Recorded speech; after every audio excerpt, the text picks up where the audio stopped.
Ada kelelahan yang tidak terlihat, bukan dari bekerja terlalu lama, bukan dari terlalu banyak tugas, tapi dari usaha yang tidak pernah berhenti. Usaha untuk meyakinkan diri sendiri bahwa kamu sudah cukup melakukan, bahwa kamu sudah cukup mencoba. Kamu bangun pagi dengan daftar yang panjang, kamu tidur malam dengan rasa belum selesai. Di tengahnya ada dorongan kecil yang terus berbisik. Belum cukup, harus lebih. Jangan berhenti sekarang. Dan kamu patuh. Kamu terus berjalan, terus mendorong. Sampai suatu hari, kamu sadar, kamu tidak tahu lagi kenapa kamu begitu lelah. Padahal kamu sudah berusaha, mungkin terlalu berusaha. Lelah ini berbeda, tidak sembuh dengan tidur, tidak hilang dengan liburan. Karena yang lelah bukan hanya tubuh, yang lelah adalah bagian dalam dirimu yang terus-menerus menilai, membandingkan, dan menuntut. Setiap hari, tanpa kamu sadari, ada beban kecil yang masuk. Bukan dari luar, dari dalam. Kamu lihat orang lain bergerak cepat, dan kamu berpikir, kamu harus sama cepatnya. Kamu dengar cerita sukses, dan kamu merasa tertinggal. Kamu ingat target yang kamu buat sendiri, dan kamu merasa gagal jika tidak tercapai. Semua itu masuk, menumpuk. Jadi suara dalam kepala yang terus menilai. Ini belum sempurna. Ini belum cukup baik. Kamu bisa lebih dari ini. Lama-kelamaan, kamu tidak lagi tahu mana yang kamu inginkan dan mana yang kamu takuti untuk tidak lakukan. Hidup jadi seperti tas yang terlalu penuh. Setiap langkah terasa berat, bukan karena jalannya jauh, tapi karena yang kamu bawa terlalu banyak. Dan yang paling berat adalah ekspektasi itu sendiri. Ekspektasi bahwa kamu harus terus produktif, terus relevan, terus maju. Bahkan ketika tubuhmu bilang tidak, kamu pikir ini tentang tanggung jawab. Tapi sebenarnya, ini tentang rasa tidak cukup yang belum pernah hilang. Yang lebih halus lagi, kamu mulai percaya bahwa berhenti sebentar saja artinya mundur. Bahwa istirahat adalah kemewahan. Bahwa diam adalah buang waktu. Padahal, tubuh dan pikiran punya ritme sendiri. Mereka tidak bisa dipaksa seperti mesin, tapi kamu coba.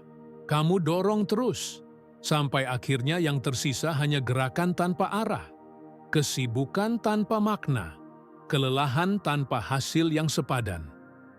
Ada satu hal yang jarang dibicarakan, bahwa berhenti bukan selalu tanda menyerah. Kadang, berhenti adalah cara melindungi diri.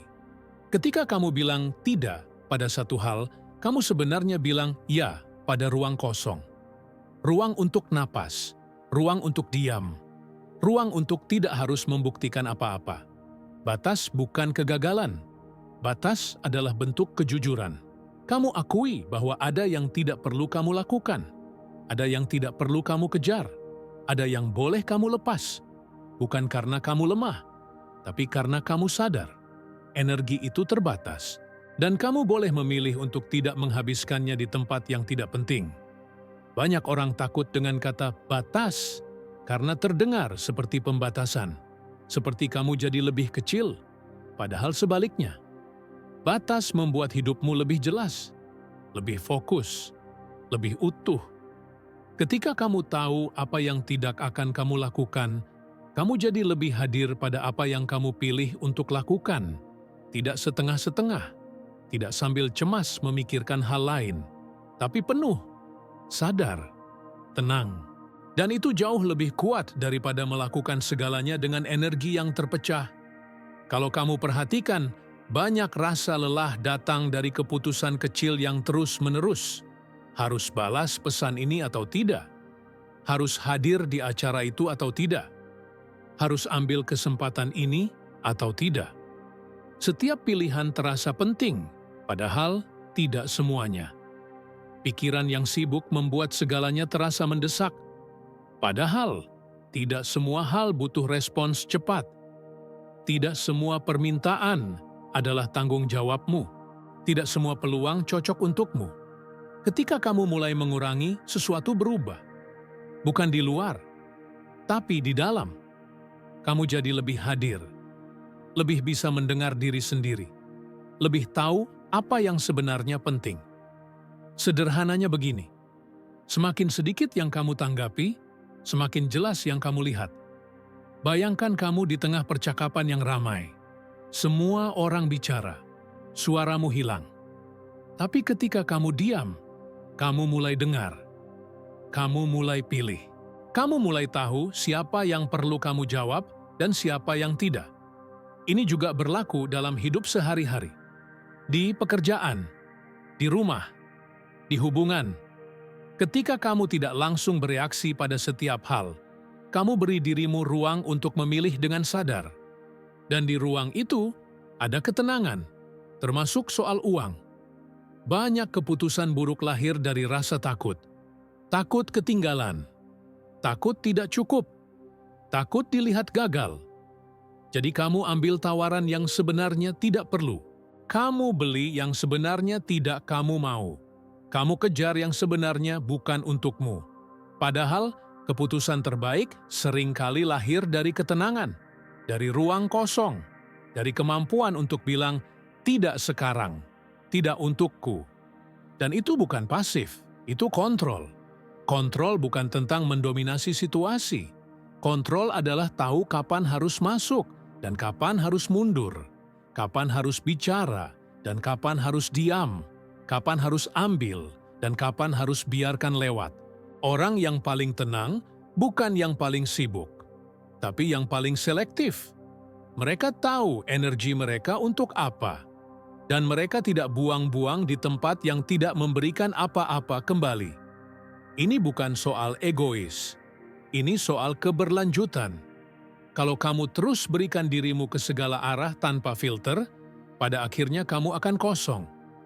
Dan dari tempat yang kosong, kamu tidak bisa berikan apa-apa lagi. Sebelum kita lanjut lebih dalam, aku ingin mengajak kamu untuk ikut berjalan bareng. Kalau video ini terasa seperti napas panjang yang kamu butuhkan, tekan suka. Kalau kamu ingin ruang seperti ini tetap ada setiap minggu, tekan langganan. Ini bukan tentang angka. Ini tentang membangun tempat di mana kamu boleh pelan, boleh diam, boleh cukup. Kembali. Ada satu pola yang sering muncul. Kita paksa diri untuk produktif, tapi lupa bahwa produktivitas sejati bukan tentang melakukan banyak hal, tapi tentang melakukan hal yang tepat, dengan kepala yang jernih. Kalau kamu terus bergerak tanpa henti, pikiranmu tidak punya waktu untuk menyaring. Semua masuk. Semua terasa penting. Semua harus selesai sekarang. Padahal tidak. Ketika kamu beri jarak, kamu mulai lihat mana yang penting dan mana yang hanya bising. Kamu mulai tahu kapan harus bergerak dan kapan harus duduk diam. Ini bukan soal malas. Ini soal tidak menghabiskan diri untuk hal yang tidak perlu. Banyak orang berpikir kalau mereka berhenti, mereka akan tertinggal. Padahal yang terjadi adalah sebaliknya. Mereka mulai maju dengan cara yang lebih stabil, lebih sadar, lebih ringan, karena mereka tidak lagi berlari dari rasa takut. Mereka berjalan dari pilihan. Ada perbedaan besar antara bergerak karena kamu tahu kemana, dan bergerak karena kamu takut diam. Yang pertama, membawamu ke tempat yang kamu inginkan. Yang kedua, hanya membuatmu capek di tempat yang sama. Dan kebanyakan orang tidak sadar mereka sedang di pola kedua. Mereka sibuk, tapi tidak maju. Mereka lelah, tapi tidak mendapat apa-apa. Karena gerakan mereka bukan dari niat, tapi dari ketakutan. Ketika kamu mulai sadar pola ini, kamu bisa berhenti. Tidak harus tiba-tiba.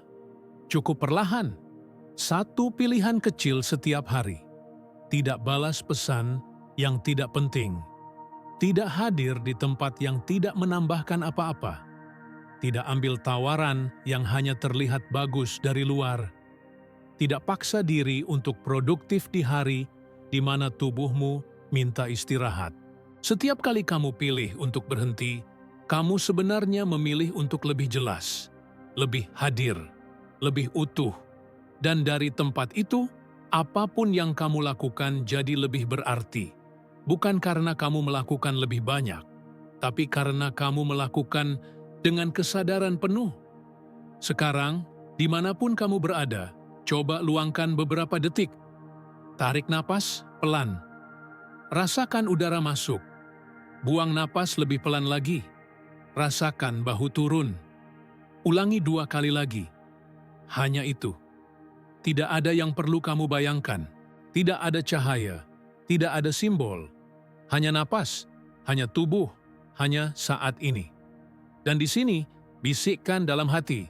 Aku tidak perlu memaksa untuk berjalan. Ulangi pelan. Rasakan beratnya, lepas sedikit. Ini bukan afirmasi magis.